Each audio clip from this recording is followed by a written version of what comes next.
Hello. नमस्कार, मी भाजप प्रदेश कार्यालयातनं बोलते, मोहिनी तिकोने. कोण बोलताय? कुठून बोलताय? बीजेपी प्रदेश कार्यालय मुंबईवरनं सर. हा बोला ना. सतीश देशमुख सर बोलताय ना? हा बोला ना.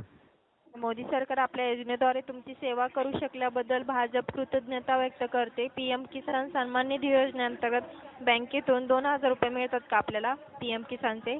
नाही मिळत. सुरुवातीला मिळाला होता या योजनेचा लाभ हा आपल्याला? सुरुवातीला मिळाले ते, नंतर का बंद झालं काही कळालं नाही. ओके. आपल्याला जाणून आनंद होईल, आपल्यासारख्या 11 कोटीहून अधिक शेतकऱ्यांना पीएम किसान सन्मान निधी योजनेचा लाभ मिळत आहे. आगामी लोकसभा निवडणुकीत भाजपाला त्यांच्या मित्रपक्षाला पाठिंबा द्याल का? हॅलो. हा बोला ना. आगामी लोकसभा निवडणुकीत तुम्ही भाजपाला तुमचं मत देताल का? नाही, अजिबात नाही देणार. कृपया आम्हाला सांगा, मोदी सरकारकडून आपल्याला काय अपेक्षा आहेत खरं बोलण्याची अपेक्षा आहे.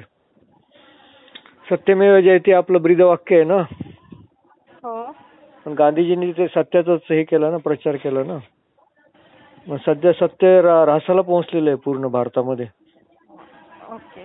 हा, ते असत्याची आम्हाला खूप चीड आहे. त्यामुळं खोटे आश्वासन आणि असत्य यांची आम्हाला खूप चीड आहे, म्हणून आम्ही भाजपला मत नाही करणार. आपला तालुका काय आहे सर?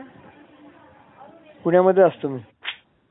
ओके. आपल्याला विनंती आहे सर, आगामी लोकसभा निवडणुकीत भाजपाला विजयी करण्यासाठी नाही, अजिबात नाही करणार.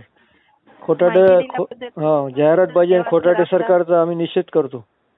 आपला दिवस शुभ जाओ.